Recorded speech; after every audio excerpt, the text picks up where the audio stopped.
Hello.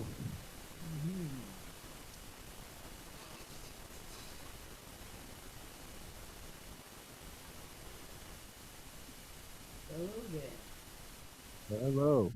Can you hear me okay? It's like only you and I so far.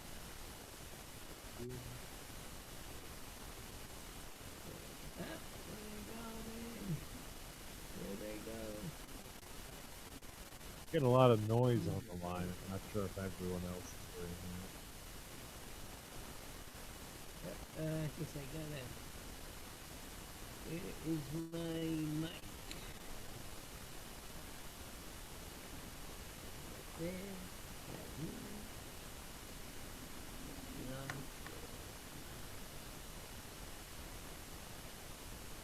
There it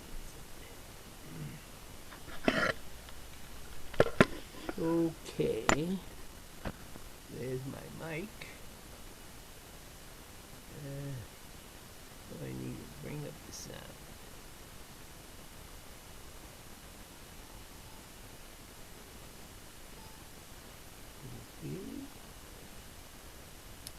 Here we are.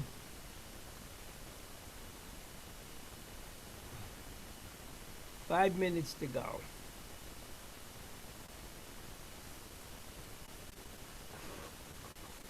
Oh, there's another guy.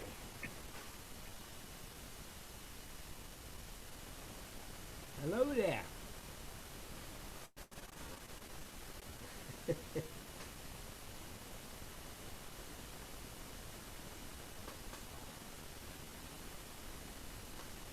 David, you look like you're out in your garage. Right, I am. I'm in my studio. How's it going? Haven't Good, seen how are you you in a doing? while. Good. Well, Glad to hear. I'm we don't well. get out as much anymore. Kind of trapped. Yeah, I can see that. I guess I'm in um, good a shape as I am. Or whatever.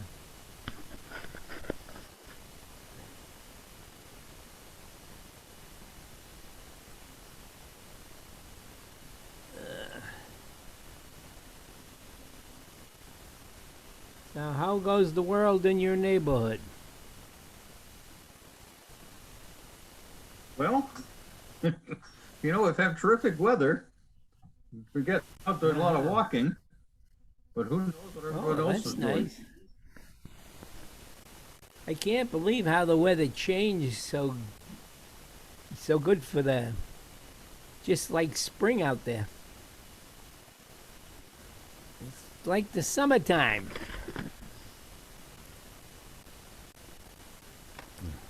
Well, this is one of the advantages of global warming. Yeah, yes.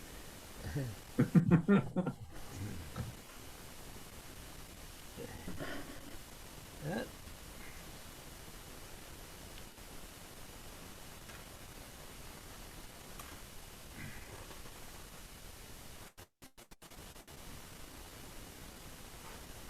When we guess I first should. came to Woodstock, by Halloween, the fall was over. All the trees were bare, and November was a dreary gray month. Yeah, Looks like it was kind of dreary about then. And what I don't like is the early darkness. It gets dark too early for me.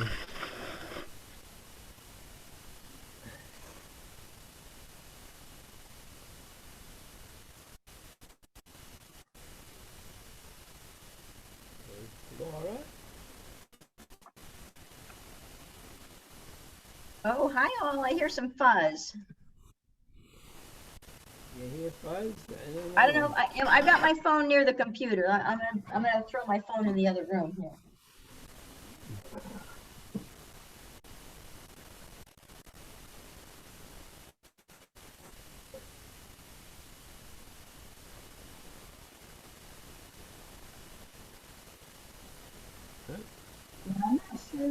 Oh, goodness. Is that better? Yay.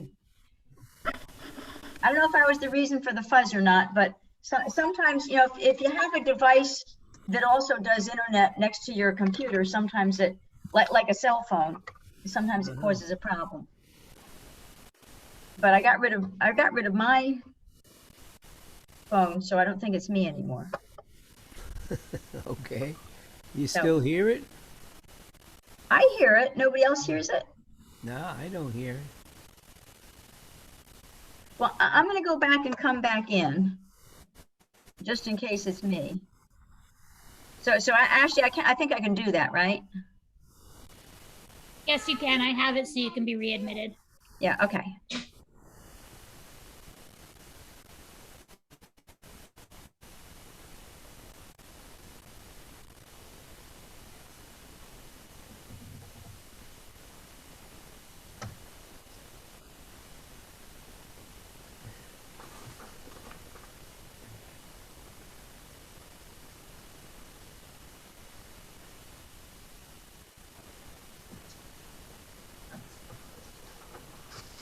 Hey, Zane? Yeah. Yeah, I still hear it.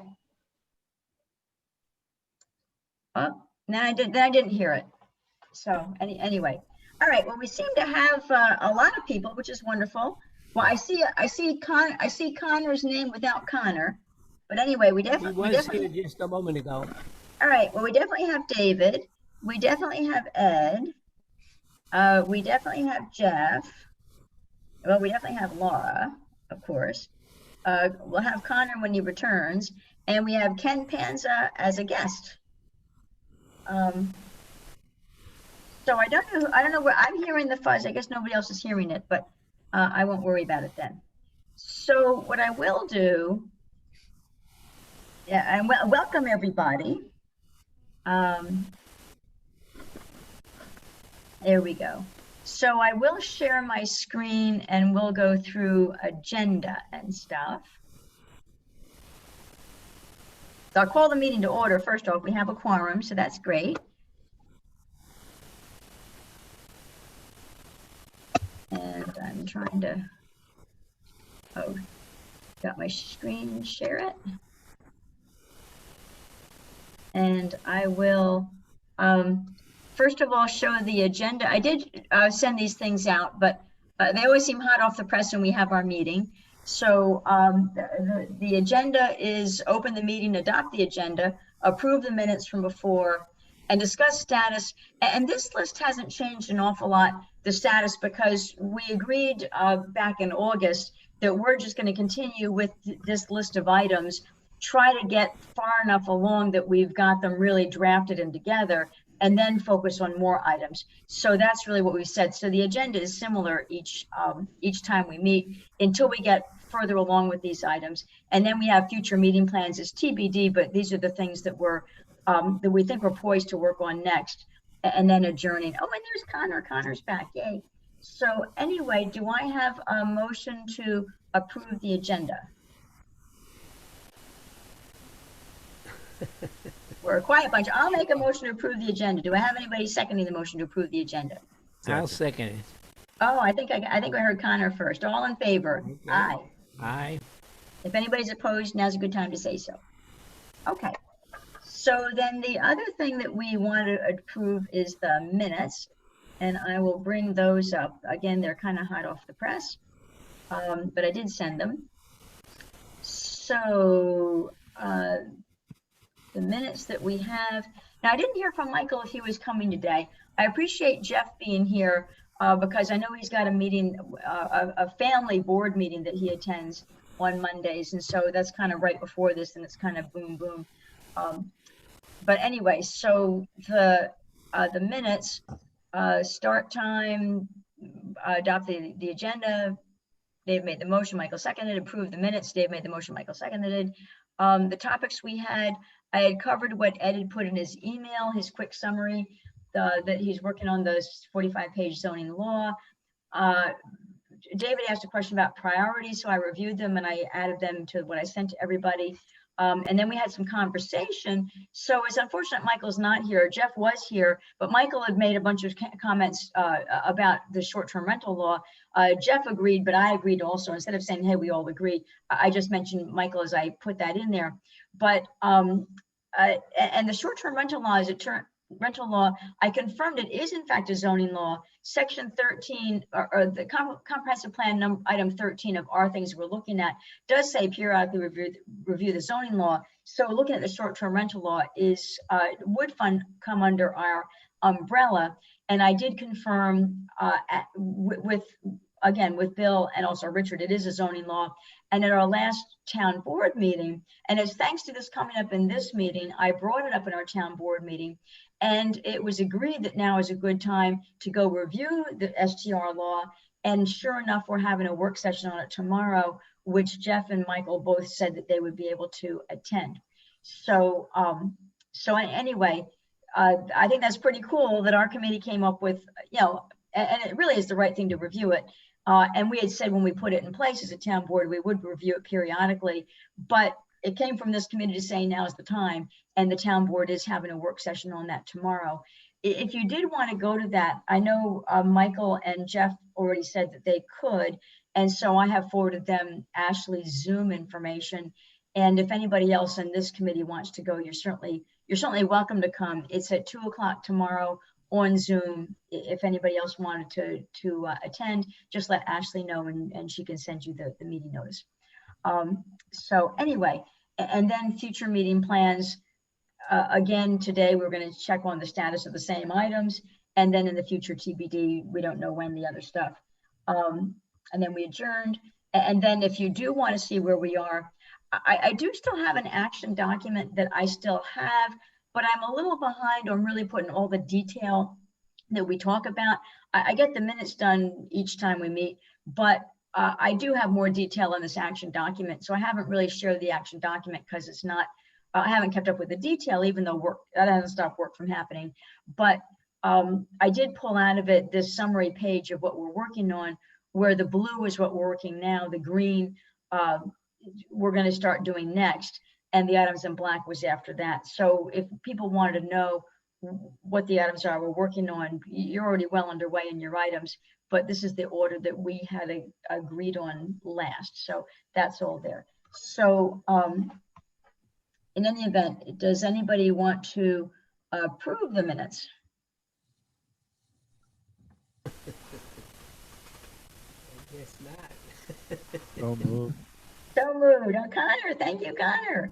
I will second it to move things along. Okay. All in favor?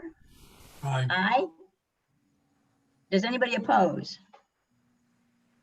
Okay, I hear crickets to some degree, but I guess there are enough ayes to call it good. So anyway, if you are opposed, say so. Yay. Okay. So that being said, we'll go back to the agenda. So it's really status of these same items, because these are the items we said we'd work on: telecommunications, natural resources, which may be why we have Ken here. And then if Connor had any news for the scenic overlay changes. So we'll see where we are on these topics. The other topic I would like to add for the future, Jeff brought up the point that he doesn't have the schedule yet for the family meetings, but if they run long, he might be late to these meetings. So we can really discuss, and we only have these meetings scheduled to the end of this year. So we have 2 more meetings scheduled this year, the end of this month and the second Monday in December. So either next time or the time after, we should discuss if we like this day and time. So that'll be a future topic. Day, time for meetings. And with that, I'll turn it over to Ed to see if, Ed, if you have any status, you and David, on the telecommunications stuff. Well, we have there are several issues regarding telecommunications. One is the letter from Romine on October 17th about firing Mr. Campanella, who uh, take a look at the zoning law regarding telecommunications. Yeah, and I'm hearing you faintly, Ed. I don't know if there's any way to get closer to your microphone. Let me, no, I have a fancy computer. I can. She said there's that an issue is the October 17th letter from Romine about hiring Campanella, but we don't have to hire Campanella. Realize that. I'm just saying that's a factor. But David and I have created a 45-page zoning revision regarding telecommunications. Mm-hmm. And I'm anticipating the town hiring an attorney to oversee and take a look at any changes in zoning law regarding telecommunications. Well, I'm sorry. I'm hearing a lot of static and you're still a little faint. So you're saying that we should get an attorney first before you share it? No, I'm not saying that at all. I'll try to get closer. And can everybody mute Bud Ed? Because there is static and I don't know where that's coming from. I guess David, if you could mute perhaps. Me? You think it's me? I don't know who it is. All I know is I'm still hearing static. And if everybody mutes except for Ed, then maybe that'll get better. Yeah, sorry, Dave, it was you. Okay, so Ed, we'll try again. Okay, so the zoning law has a section on telecommunications. The first part is about antennae based, large antennae installation. And we decided to keep that mainly like it is, to keep down expenses to the town. Right. And then to add a second section called small wireless facilities, which deal with the multi antennae problem of 5G, where if it's allowed to just come into the town without regulation, there will be thousands possibly of antennae all over town Woodstock. So we looked at other laws in the United States that regulate small wireless facilities and put together about a 25-page addition to the Woodstock zoning law for a total pages of 45 pages. And added to that, we have this letter from Steve Romine, who has apparently found resources to hire the attorney, Mr. Campanella, to take a look at Woodstock's zoning law regarding wireless, regarding telecommunications. And that's a factor. I don't know what the town wants to do, or if they've hired this guy, or if they've entertained hiring him. Well,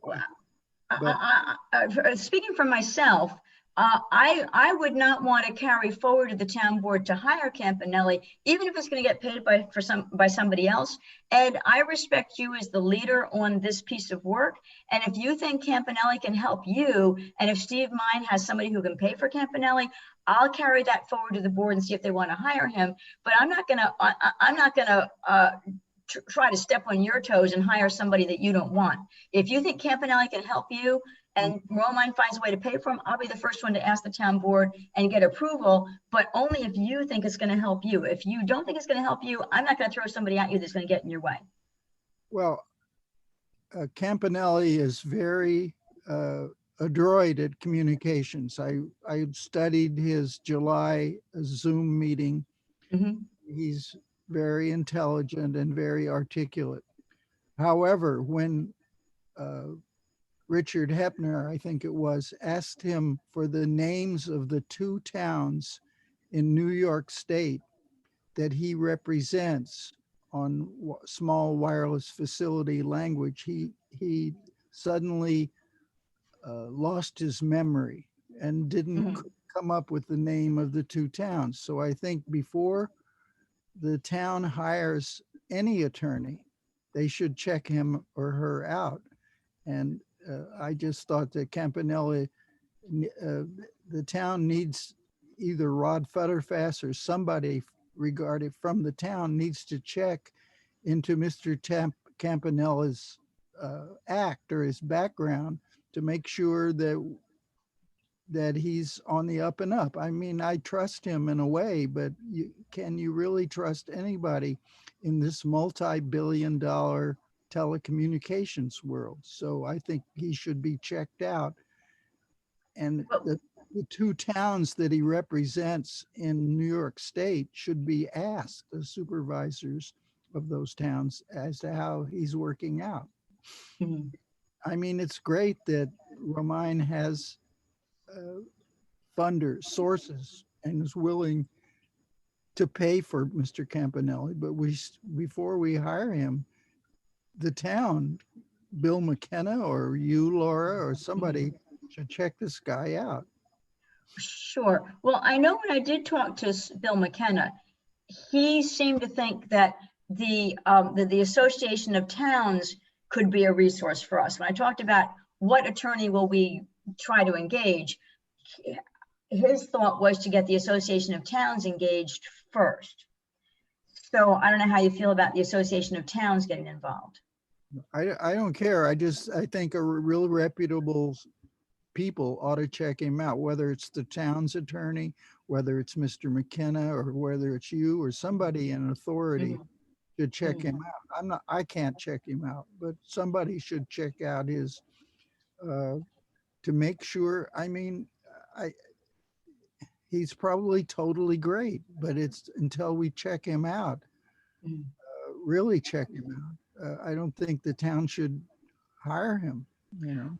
Right. But again, I think Bill McKenna, as opposed to having the Association of Towns check out Campanelli, I think he was thinking the Association of Towns can be a resource to us in looking at your recommended zoning law, and have the Association of Towns, instead of having an attorney looking at it, have the Association of Towns look into it. He thought that they would be a solid resource to help us shepherd our zoning law kind of through some steps of some review steps. Well, It's really part of our agenda to figure out if we're going to hire someone. I think this is a town decision. I think it's taking our time up. It's not really our decision anyway. But I know that Bill's decision was, so I'm asking Ed if he thinks the Association of Towns can help. If Ed thinks we should be getting an attorney first, and the Association of Towns is not a place to look, a group to help us shepherd this through, then I'm looking for Ed's opinion on that. well, I don't know. It's got to be checked out. We can't, whatever, the 45-page document that Dave and I have created needs to be looked at very carefully by an appropriate telecommunications attorney or attorneys, or even this association towns. Somebody's got to take a look at it and see if it is adequate. So. Well, I thought at one point that you were going to have this committee look at it before it went outside the committee. I don't know if that's what you want to do. Do you want to have this committee look at it and then send it beyond? Look, I think we would submit the 45 pages in a Word file to the members of the zoning revision committee, and the people can read it or not, and then come to a determination of how we proceed.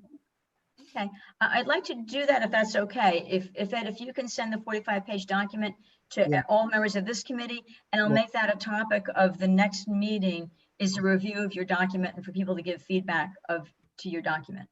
Okay, we'll do that. Okay, thank you. And then we'll figure out where it goes from there. Right, good deal. Okay, perfect. And certainly a huge thanks to you and David for your work on that, because 45 pages is a lot of pages. I know authoring things is your business, so it may not seem like a lot to you, but it seems like a lot to me. So thank you very much for your work on that. Well, glad to do it. Okay, so next step on ZRC, next meeting, ZRC review, determine where to take it next. Review and determine. Okay. Okay, cool. Thank you. Anything else, Ed or David, that, I know David, you're on mute. Anything else either of you want to say about the telecommunications things? I don't think so. Okay, and David, you're on mute. Are you okay if we move to the next topic? He's nodding, yay. Okay. Okay, so aquifer, anything, Ed, that you were working on that, and I see we have Ken on the call. Anything, Ed, that you want to say, or were you wanted to invite Ken to speak, or where are we on the aquifer? And have Ken speak. In my mind, the main issue on the aquifer is whether to adopt which one of the two possible aquifer protection districts we should adopt for our zoning change. One is the Wellhead Protection Overlay District, which includes the Bearsville Flats and goes all the way down through the Comoe. And it contains potential future water supply sites, especially underneath the Comoe and near the Comoe. And the other one is what's called the Horsley and Whitten Wellhead Protection Area, which is a somewhat smaller aquifer protection district. And I think Ken Panza may favor the Horsley and Whitten protection area, which is just around the 7 wells and some surrounding land, versus the larger one, which I am slightly in favor of. So that's where it stands. Okay, so did you want Ken to speak to those two choices, or what? He can if he wants, I don't care. Well, I don't quite see it that way. I mean, the Steve Winkley proposal includes both of those districts. They have different names. One is the Aquifer Protection District, which is the large one, but it also includes the Wellhead Protection District, and that includes the more just the Bearsville area with that's right over the aquifer that feeds the wells. So I don't see this difference between the two, because the Steve Winkley report includes both of them, and the plan, and which Connor was part of when it issued its recommendations on this, definitely wants to include the wellhead protection area, the one that was defined by Hortley and Whitten, and they refer to that in multiple occasions. So I think it's a question of really just being true to the recommendations that came from Steve Winkley and include both of them. Well, so one thing that I recall from being on the planning board is, and I'm going to stop sharing my screen because then I'll get to see all of you better. Right now, I'm just looking at my screen. So when I was on the planning board and working, that's when I was part of working with Jay Wank and Ed Sanders and Jerry Washington, and working with Steve Winkley. And I know when the planning board got the proposal, they were happy. Well, I wouldn't say they were happy. Happy wasn't a good word. Well, they were unhappy because their own zoning law recommended changes got put on the shelf until the comp plan happened. They didn't want to approve anybody else's. But if they were to approve what came out of that group, the J Wank, et cetera group, they would have. They didn't have a lot of complaints about the wellhead district, which pretty well just covered the wellhead area and parts of the hamlet. They had a big issue with the aquifer district that had all the tributaries.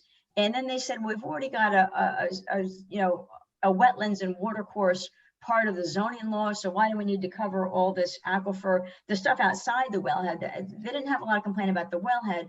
I recall there being about a 7-page document, about 1 page dealt with the wellhead, about 6 other pages dealt with the larger area. And then they said, well, we got the wetland and watercourse anyway, why would we approve that? And it talks about SUPs for different things. And they didn't think they had the bandwidth to cover SUPs over all these things.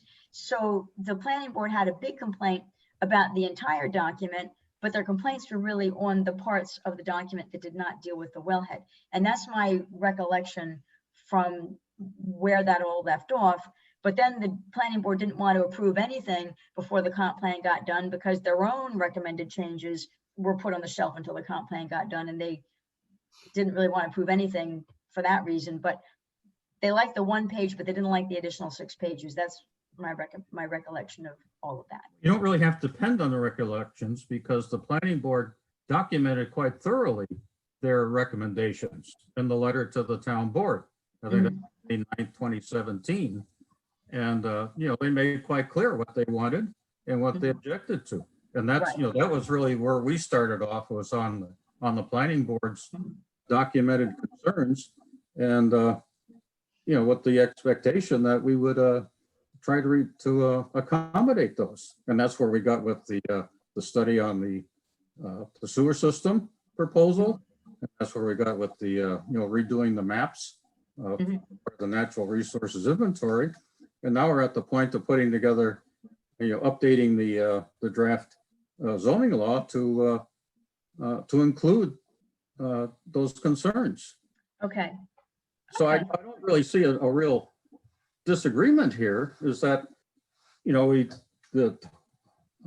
Winkley suggested this larger aquifer protection area, which includes all the areas, you know, out almost to the Como that are, you know, for future wells. But he also included the Hersley and Wetton wellhead protection area, the smaller area, you know, which is directly over the aquifer and which, you know, it really needs to, you know, more intense protection or more focused protection.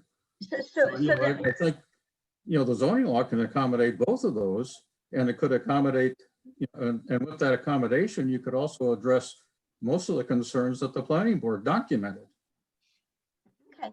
So is the next step, are you proposing then that, and Ken, I want to thank you also, because you're always there. You're always there for the town in so many ways. And once again, right here, you're there for the town, and well respected in the research you do and the recommendations you bring forth. Is the next step for a zoning law change in this area? Is the next step that you'll bring forward some zoning law words, or that Ed? I know of our zoning revision committee, Ed was the one who put his name next to this item, but I know he's working with you. So I didn't know where will the recommended zoning law changes wording come from? Will it come from you or from Ed, or what is the next step? The zoning revision committee has 3 people on it, which are fully aware of what the zoning law is, or the proposed aquifer zoning law. You know, you and Ed were both on the working group, and Connor was on the planning board when they reviewed all this. And so it's just a matter of taking what we already have and updating it. And I think Ed is probably the lead guy on that, but certainly your committee has a major responsibility in this.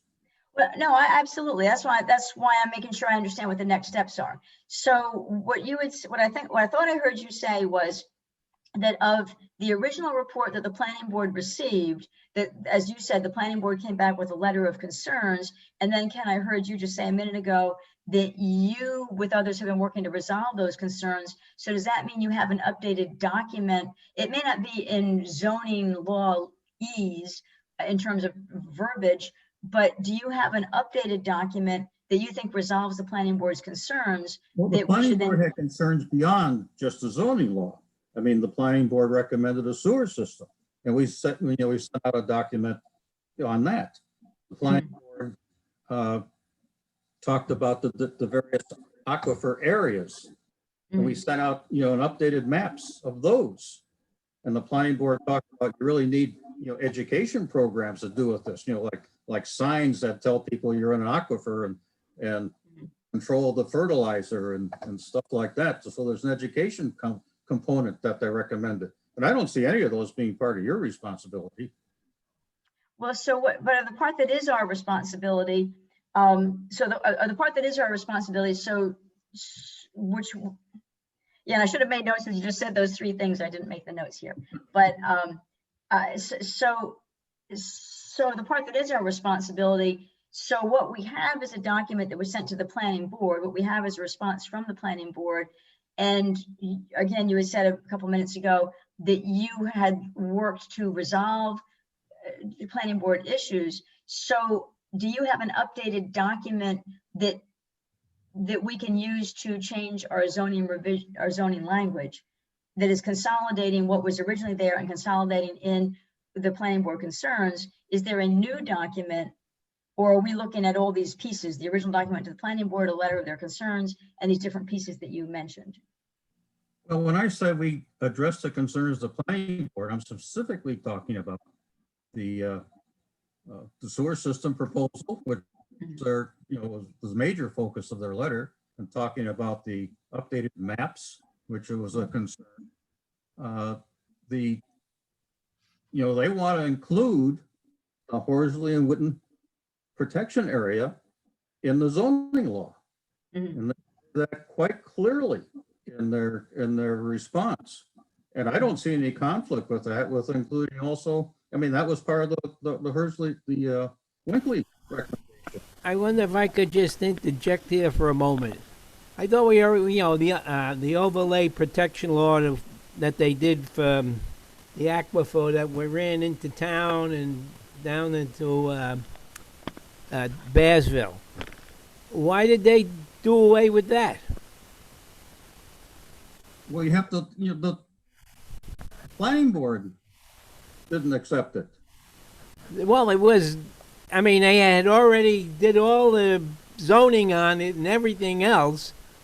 And then all of a sudden, the zoning board said, the planning board decided to delete it. I never could understand that. Yeah, I'm not sure I follow. Oh, well, the overlay district. The people who are involved in that are sitting in the room with you. It's Laura and Ed that were involved. Well, in I know. that I'm committee. sure. Ed, I don't think had anything to do with, dumping the zoning law at that point. I mean, the overlay district. What happened was that the town board passed the Aquifer Protection Overlay District and its associated zoning changes, but it wasn't filed with the Secretary of State's office in a timely way. Therefore, it wasn't law. And then in 2015, Jeremy Wilbur appointed a board that included a committee that included Jay Wink and Jerry Washington and Laura Rickey and myself to work on this aquifer protection law. And we came up, after 20 or 30 meetings, we came up with a language, and with the help of Steve Winkley of the New York Rural Water Association, we came up with a map.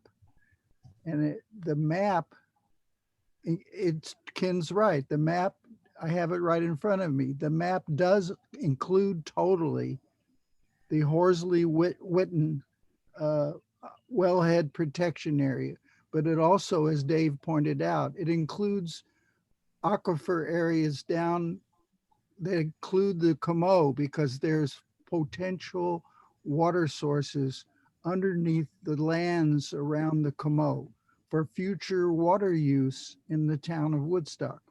So I think that the town should pass this larger map that includes the Horsley Witten map, but it's slightly larger because it includes the aquifer areas, the future water areas underneath the Comoe and adjacent lands.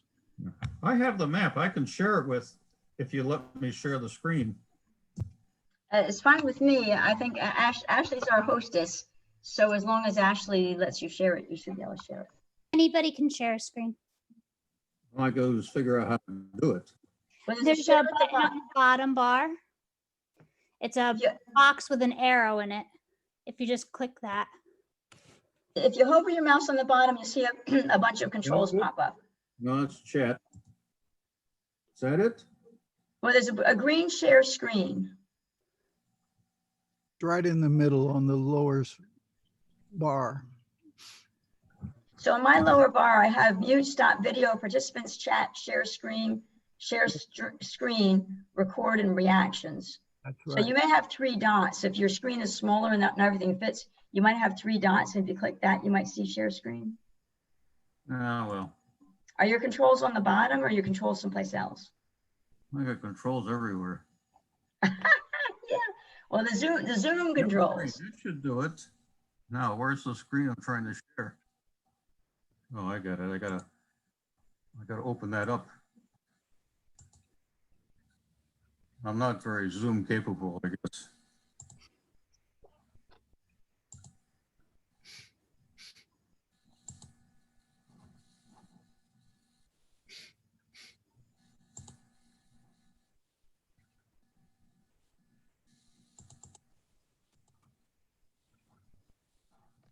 I'll forget it. Well, so it sounds like the next steps might be, I heard Ed say that he sees that the town should probably be passing. There it is. Can you see? Oh, good. I don't see you sharing yet. You may think you're sharing, and you have to share, like when I do a screen share, I do a share of everything. Because if you click the only share one thing, all we'll see is if you share one thing, and if you don't share that one thing, we won't see it. So when I do a share screen, I usually do a share all. So no matter if I zip here and there, you'll see whatever I want to share. Yeah, I'm gonna forget it. Okay. So if you could send me what, I don't know whether it would be Ed or Ken, but either Ed or Ken, if you could send me the latest map, and if you could send me the words, because it sounds from what you're saying, Ken, is what went to the planning board, their response included things that were over and above the zoning wording changes. So I would need either Ken or Ed to send me the latest, what the zoning wording changes are for aquifer and the latest map, and then we'll take it from there. So it sounds like that's the next step. And I don't know whether it would be Ed or Ken who could send me the latest map and the latest zoning changes. I would say can do that. That's fine. Well, I don't have the zoning changes. I mean, the stuff I have is a whole stack of different, No, I have the final version. and I can't tell which is first and which is last. I have the approved final version. I can send that out. to- Okay, so Ed to send, and you'll send it to me and I'll get it to everybody. To Yes. Laura, final approved, I'm writing this down, version. I probably don't have it. And then Ken, you'll send the latest map.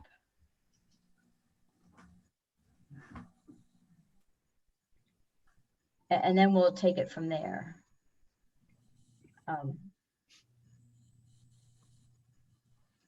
Okay.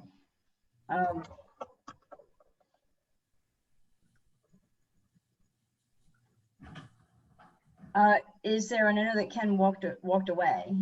I'm sure he's coming back. Still here. Yep. He's over Well, at another computer that has my email on it.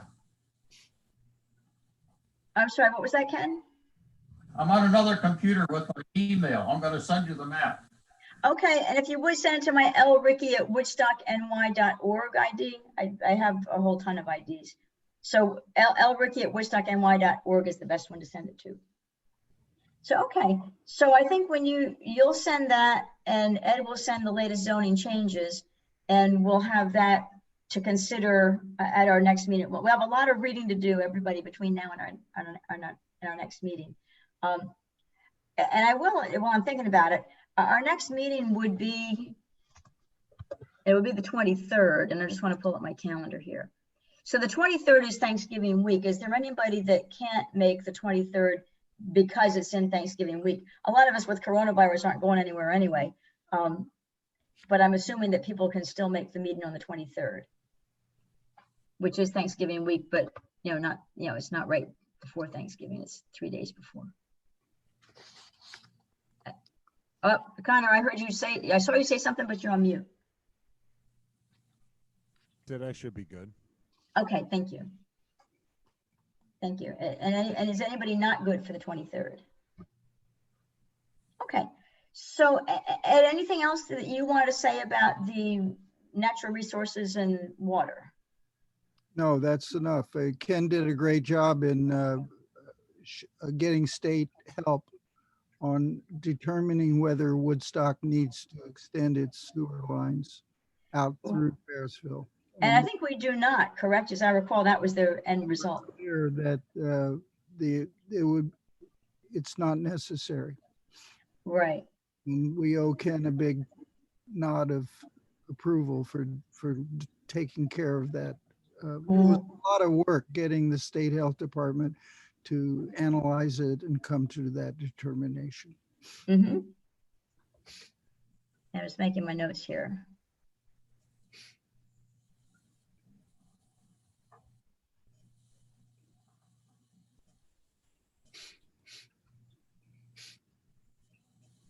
Yeah, I know that Ken had presented that. I've been on meetings where Ken presented.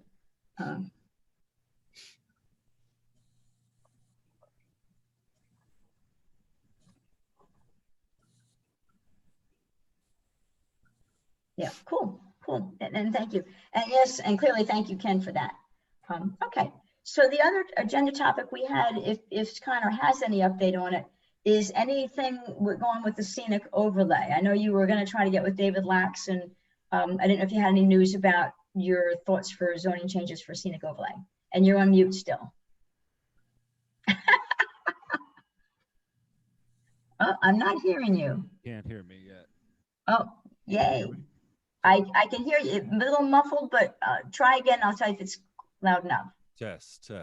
Yeah, better. All right. So I don't remember if I updated you after finalizing David Lax's stuff, but it went very well. The pictures he took were incredible, and I'm sure could cover a range of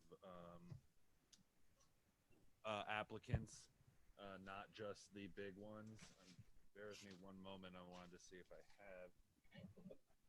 Well, I don't think I have any on hand. I did for a moment, but they must have left. Yeah, and you're still pretty speaking softly. I can make out your words, but it's not real clear. Sorry, I walked away from the microphone. So the short of it is it would cost around $200 for that service. And so I've taken that to the planning board, and I think that's something that we could easily ask for in our escrow, and adding something. I'm not any further with the zoning on that, because with the language on that, because we had a presentation at our last workshop meeting at the planning board regarding the NRI.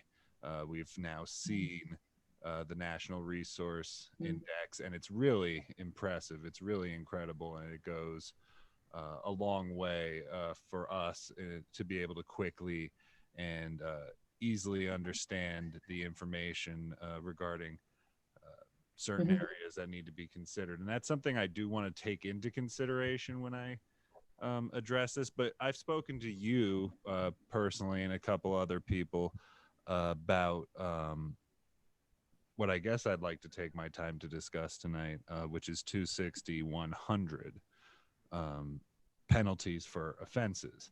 So we got to the end of this, and the idea is, my idea here was, we want to be able to be proactive. That's the end with the aerial photographs. That gives us the documentation. It gives us a benchmark. But what happens, when someone blows past it? Now, we've reviewed this at a glance before, and, we've pointed out that if we simply adjusted for inflation from 1989, everything would be, all the fines, first violation of 350 would jump up to about 700 plus. 734, as it turns out, 109% inflation. And the third was a $1,000 fine. Now, that's in 260-100A. And if you look at the bottom, I think that I was talking to you about DEC style fines, which are daily fines. But I'm looking at the law, and it's at the very bottom. It says, each and every week that any such violation continues after notification, that such violation exists shall constitute a separate offense. Mm. Now, I haven't seen that brought to bear, especially on some of the cases where I do feel like it's merited. But I guess what I would like to bring to the board and ask for some input on, so I can start to harangue the language of it, is I'm looking at this, and whether the fines are daily or weekly or whatever it is, the idea is that I want to insert some language, if everyone's with me here on 260, 100, into A that gives essentially permission for the planning board to refer applicants to the town board for remediation. Where I'm leaning with that, and I'll send you guys a written as soon as I can, is that if the planning board feels and can demonstrate that an applicant has either neglected or failed to attend or attend to remediation and, or conception of remediation with the town, that would institute that would essentially trigger the town board to start perhaps implementing this weekly fine or these weekly violations. Because I think right now there's an existing structure within the law that says actions, certain actions can't that are failed to be addressed can incur a weekly violation. But I think adding something that clarifies who can report on that, or that someone can report on that, and what that might look at. My thinking is, in the event that an applicant fails to attend or execute conception or remediation of their action, the planning board can refer them to the town board for additional remediation, which can take place in the form of weekly fines not to exceed the maximum penalty issued by the DEC. Mhm. And I want to know what you guys think of that. Well, what is the maximum penalty by the DEC? Well, the DEC, we had said was $1,500 a day, but I am thinking that that we could apply that in a way where it's weekly rather than daily. And I also want to take a second to add the caveat that this would not be a 0 to 11, 0 to 100 sort of thing. I mean, we're talking about, not someone who accidentally, cuts down an extra tree in their yard or goes a little bit outside. Like, no, when we have applicants before us who abandon the process and we need to get them back to the table, this essentially, we could start, for example, if we took this first offense of $350, that would be $700, right, for the first offense. Then we assume they're coming back to the table. Things get going. They stop showing up. We send out a notice. They don't show up again. Maybe they're not hitting a milestone that we agreed on. We refer it to the town, and the town can decide something that amounts to, if we were to again adjust for inflation, turning these one-time fees of $350, $700, and $1,000, and translating that into today's dollar value, perhaps that means weekly fines rather than daily for the DEC of between $700 and $2,000. And the ultimate questions that I'm driving at are, how does that strike everybody, and how might we address the variable of scaling it? a percentage. It seems to me that there are two things that you talked about, Connor, that need to be taken up and need to be Sure. changed. One is going with the, let's make sure we get these numbers in our dollar amounts instead of $30 amounts. So let's make sure we take inflation into account. Sure. And secondly, I do like the idea of if the thing is not resolved, that they can continue to be refined, right? That the question then is who is in charge of that piece of, continuing the fines. I don't know who that should be necessarily. I don't know that we need to put it in the code who that should be, but if it's, it's already there, that they can be refined if they don't, cure within a week. So it seems like it's more an issue of process than it is of code, right? And sure that and that is definitely true. I guess my deeper questions about how we enact it are more about process. I would like to include in the code some sort of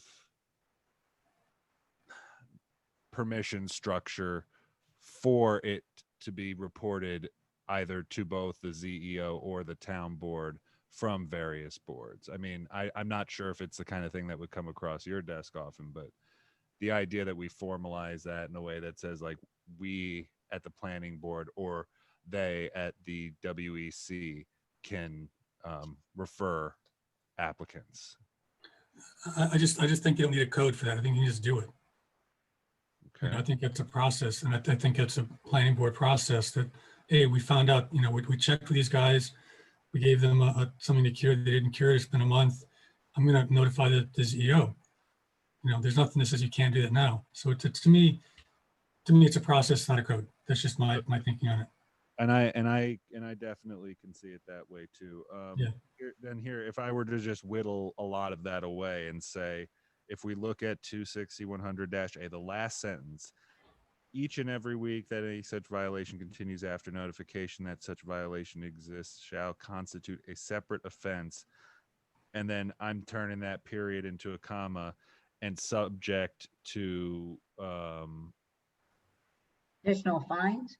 and may be subject to additional fines weekly, so additional ongoing fines.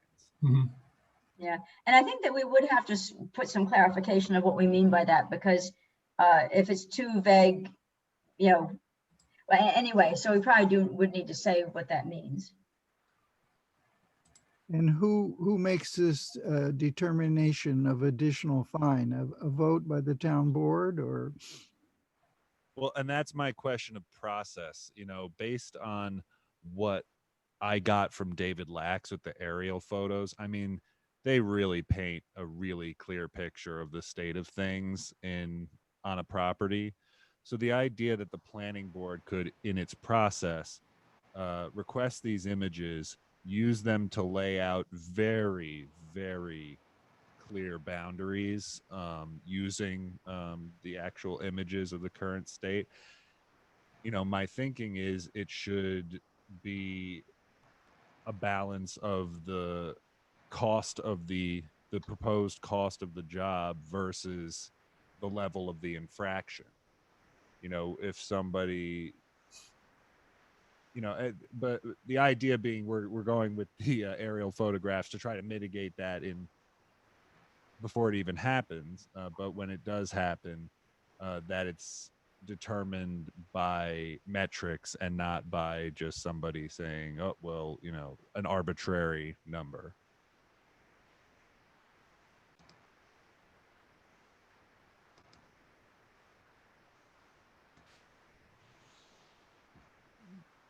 But when there is an infraction, the photos, a package of photos would be transmitted to the town board or to the. Yeah, I would think the idea would be we would have at that point we would request the additional escrow to get additional photos to assess the damage. And that way we can send 2 sets of photos to the town board. One that shows what the agreed upon boundaries and purviews for cutting or developing were, and you can see exactly how far outside of it they went. Perhaps, it could be as cut and dry as, the daily fines can't exceed this amount, and otherwise they're determined by 10% of the order, of the, excuse me, the order, the applicant's job times, you know, the percentage, the inverse percentage of what they went outside in terms of their boundaries, and that could come up with, a range for the fines. So I actually have my copy of the zoning law open at this point. So I'm let me with you. just take a peek at it here.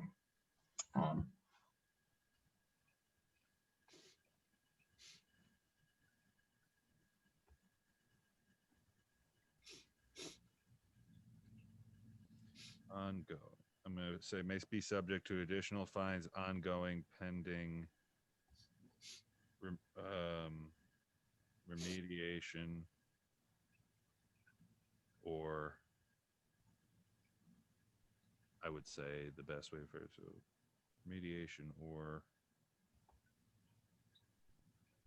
active pursuit. Yeah, because it does say, yeah, all such penalties should be collected by and in the name of the, I get closer to my mic here. Okay. Town of Woodstock. Yeah, all such penalties shall be collectible by and in the name of the town of Woodstock each and every week that any such violation continues after notification that such violation exists shall constitute a separate offense. Such notice shall be given in writing by the zoning enforcement officer and shall be served by certified mail or personal service. So that is a really good point, as Jeff was making, is the words are already in here. Yes, the words are already in here that each week afterwards, it constitutes a separate offense. It's up to the zoning enforcement officer to do the letter and to charge the offense, and the process is really just, hey, the CEO, they're still at arrears. Let's get them again until they fix it. Yeah. Well, and so I'm trying. Bear with me one moment. I want to read that as well. So such notice shall be given in writing by a zoning enforcement officer and shall be served certified mail or personal service, being that they are the ones who issue the fine itself, but the town board determines it.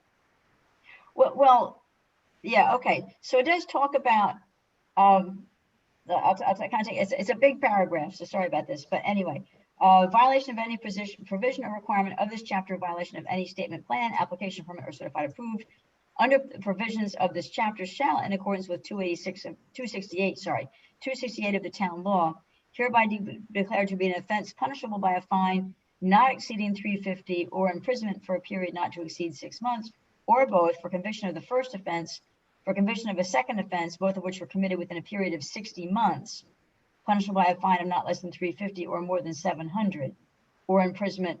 So if you have a second offense within a period of 60 months, but of course, if we're saying that each week this continues as a new offense, then by definition, you're having a second offense within a period of 60 months. Well, and I suppose that's where I want to add clarity, because I see these fines, these initial 1, 2, 3s, as being, this is what happens when you first, when the issue is discovered, you know, and I'd like to, and again, I don't know so much if this is a process thing, because I feel like we do need some language in there to say, not beyond a certain issuing of fines.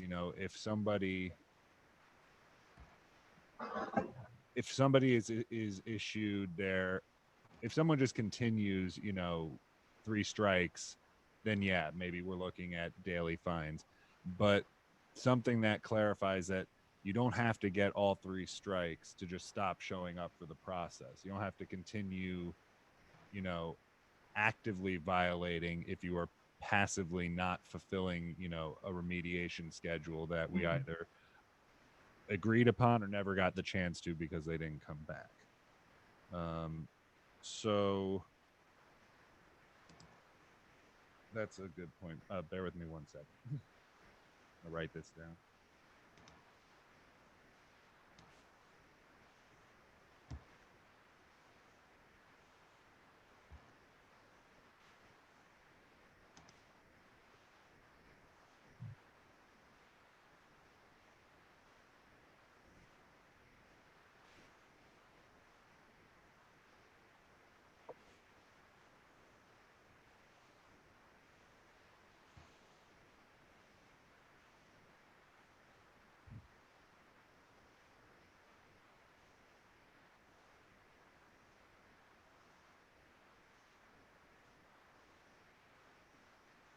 I was just curious, who pays for the aerial photographs in these sense? The applicant would. I I want to.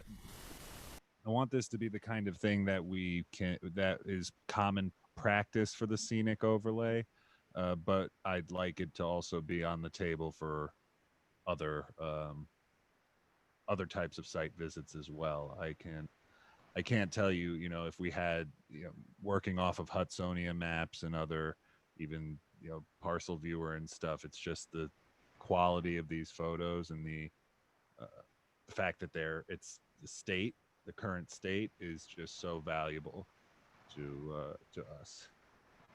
So a question and Connie, do you want me to wait till you finish making notes though? No, go ahead.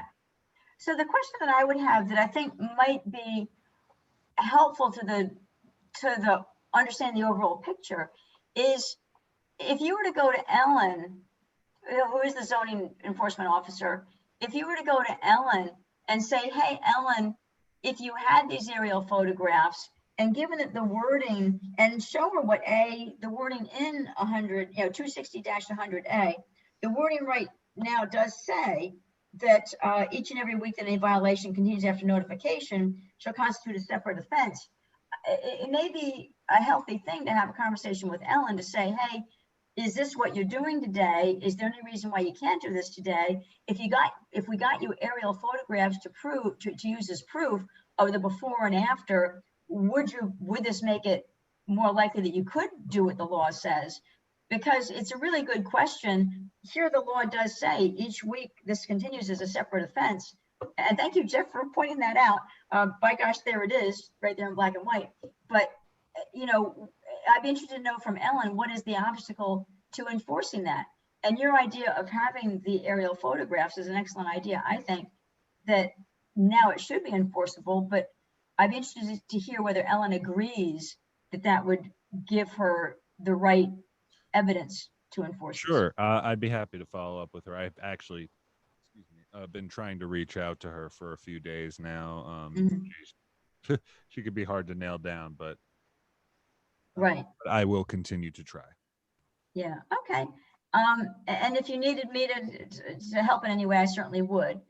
I think this has actually been pretty illuminating. I wanted to sort of separate the the wheat from the chaff in terms of what we even can address this. And the key thing, for me is just to clarify, we have these individual fines that are in the way I'm reading this tethered to the action itself, and I'd like to figure out if this is either an amendment to an A prime or if it's actually a C, to say that if at any point in the remediation process of conception, preparation, and action, if an applicant fails to deliver on agreed upon plans and milestones, the planning board, the WEC, I should say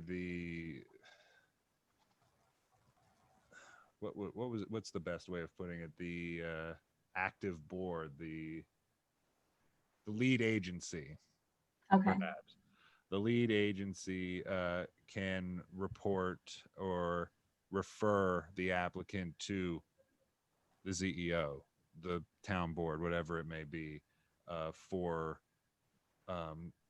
to administer these weekly fines. Mhm. Because it says, like you, and I think your point of following up with Ellen is a really good, nice next step, because implement I it's just I've seen it there, but I have never seen it done. And I feel Right, like just in my right. time there have been at least 3 or 4 applicants that I can think of within the last year and a half where that would Mhm. have been very appropriate. Um, Right, so right. so thank you. I will make that my business to follow up with her as soon as possible. I'll probably be talking to Max San again before we meet, between when I speak to Ellen, but then I'm hoping to have some language for y'all. Yeah. Okay, okay. Well, cool. I mean, this is all an evolution, so I appreciate, Connor, I appreciate the work you're doing on it, and I appreciate you getting with David Lax. I'm very happy to hear what you said, is that the photos he showed look like they're really going to meet the need of of really showing the before and after. So that all looks like it's very, Yeah, very helpful. and just to reiterate really quick, because I mean, I'll tell you, it was very quick. He just came in, set up his little catcher trampoline. It flew in the air. He took about, I don't know, maybe 8 photos at varying heights. He could get Mhm. very, very high.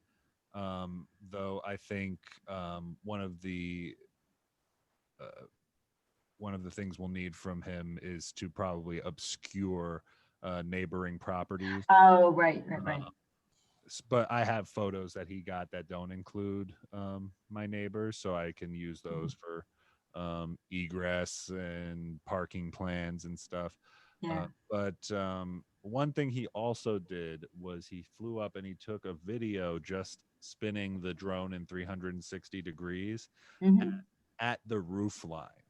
Right. So that can also just again having a record, just something like sitting on a hard drive somewhere, so that when someone goes, steps out of line, Yeah. you know what it looked like. Yeah, yeah. So now I guess I don't know this. I don't know if anybody happens to know this, but if I were to go on Google Maps, I could see an aerial view. But once it gets updated, I don't know whether you can go on Google Maps and say, "Hey, show me the aerial view from 5 years ago." I mean, if you go into Google Maps, you get whatever they've got, and you don't necessarily know when they took it, so you don't really have a good point in time. What's good about the drone is you have a point in time. I don't know whether Google Maps gives you a point of time, or if there's any way to go back and look at, well, what did the picture 3 years ago look like? I don't know if Google Maps has any options. I'm not sure about that. I imagine there must be some, I don't know, some service where that would be possible. I know that on, I want to say it's Hudsonia and the Parcel Viewer, Hmm. they have years you can overlay. I think right now it's 2009, 2013, 2016, Mm. but it's never when you need it. it's Right, never right, it's right, never it's right, never soon enough. Um, right. Yeah. so making that making that imperative for the scenic overlay definitely makes a lot of sense to me, and given the amount of time it takes him and how little he has to do to these photos in post just to make, for whatever we would ask. I mean, Mhm. he it's a steal Yeah. even for the property owners. Well, so I think that a thought there is, granted what David Lax has and what he would charge sounds like we're getting what we as a town need for the money, and we're not charging the applicant too much, because $200 usually they can afford that in whatever they're doing. Although my worry is, if we put together a law that says they have to get these, and all of a sudden one day there's not a David Lax because maybe he's moved to Florida, and then what does the law say? Does it say you have to find somebody? I think we're already saying it doesn't have to be David Lax, but we No, have to find exactly. some, Yeah. yeah, but we have to find somebody, something that where it's possible. If we said we're going to require this, David Lax can do it, but who can do it besides David Lax if he goes to Florida? Yeah. What are people going to do? So we have to make sure the Well, wording gives yeah, some latitude. and the wording I have on that right now is licensed operator, Right. in terms of someone who's licensed to take aerial photography. I Mhm. think David Lax is, for what I know, he is on the higher end of what Mhm. people will charge for this type of service, Mhm. and he's very upfront about that. So us having that as a benchmark for what we should expect, or how Mhm. or whose bid we might accept, should Yeah, we put it out there like that, is, I think, more just useful information than us, saying, this is what it's going to cost every time. We can say right, right, this is probably the most it should cost, right, right. at least Yeah. for, until we have to talk about inflation in another Right. 20 So, years. yeah. Okay. All righty. Well, that's all very helpful stuff. Is there more that, because I know I am watching my clock and we like to keep these meetings as close to an hour as possible. Is there more, Connor, that you wanted to talk about today? No, I may try to attend that meeting tomorrow about the STRs, though, if I can make it. I do have a 6 p.m. appointment, but do you Well, guys it's 2 start to at 4. 7? Oh, it's 2 to 4. Are you going to record it by any chance? Ashley, there's a good question. Ashley, it's a town meeting. So Ashley, will that meeting tomorrow from 2 to 4 be recorded? Yes, it's always recorded unless it's executive session. Yeah, so it is an official town meeting. All right. So I will then likely reach out to you for the reference material. Yeah. Yeah, cool. Okay. So thank you very much, Connor, for the update and for the great work and the progress. Very nice progress. Anything else anybody wanted to say before we close the call?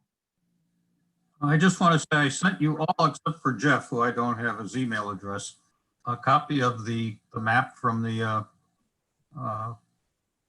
Winkley report, and a copy of the letter from the planning board. Now, this letter from the planning board was their last letter. The planning board did a rather, a complete and thorough evaluation of the zoning law. They sent about 3 letters to the town board. They held public meetings. So it was, this last letter is should be considered as a thorough and comprehensive position of the planning board. And I think Connor was on the board at that time and still is on the board, but he was part of that decision. And of course, you and Ed were part of that because you submitted the proposal. So you should have the map and the last position of the planning board. So, and I don't see it yet. You said, but you sent it to my lricky@woodstockny.org. I did. Okay. I believe you. I'll have to wait till it shows up. I'll have to check and see if it went, but I think it went. Yeah. Okay. Okay. And you sent it to, I heard you say you sent it to some people, but not everybody on the board? Well, I don't have Jeff's email address, but I sent it to Dave and Ed. Ed and to Connor. At Okay, least the cool. addresses I had for these people, Mhm. Dave's is pretty old, but I don't know if it's changed or not. And I'm putting my email address in the chat. Pardon me? I'm putting my email address in the chat for you. All right. There you go. Yeah, and I'll have to let you know if and Jeff, I sometimes send you things to your collins@woodstocknewyork.org, but I guess you like this one better? I more consistently read this is my main email address. I more consistently read it. I don't always read my Woodstock emails. Yeah, okay. I have too many different email things to Yeah, read. I'm with you there. Yep, I'm with you there.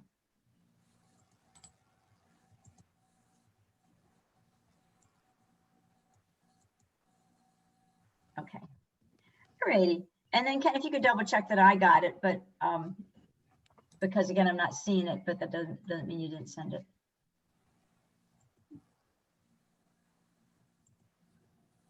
It could just be slow. Yeah, I still don't have it, so it's definitely. Oh, I might have it. There might be more than.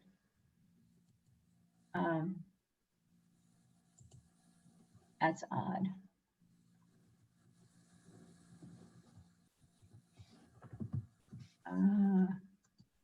Yeah, I seem to. Yeah. Okay. Well, I hope it shows up. I definitely don't have it yet. So, okay.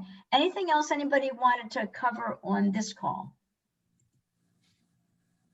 Okay, so one of the topics for a future call again would be for people to think about, is this day and time working for you in general? Because when we set our meeting times, we'll just continue as we are through year end, but as we set what we're doing next year, it'll be good for people to know what they have going on next year. So we'll either ask, we'll probably ask at the next meeting to confirm our schedule for 2021.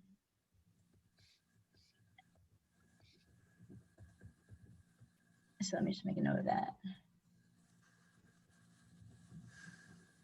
Okay. Anything else from anybody before we close? Motion to adjourn. So moved. So Connor, I'll second it, Connor. All in favor? Aye. Okay, and thank you, Ashley. And Ashley, a quick thank you to Ashley. Always sends me the recording. So if you do look in the reference document, each time we have a meeting, I send you the reference. One of the 3 documents I send is the reference document. The end of that has our schedule.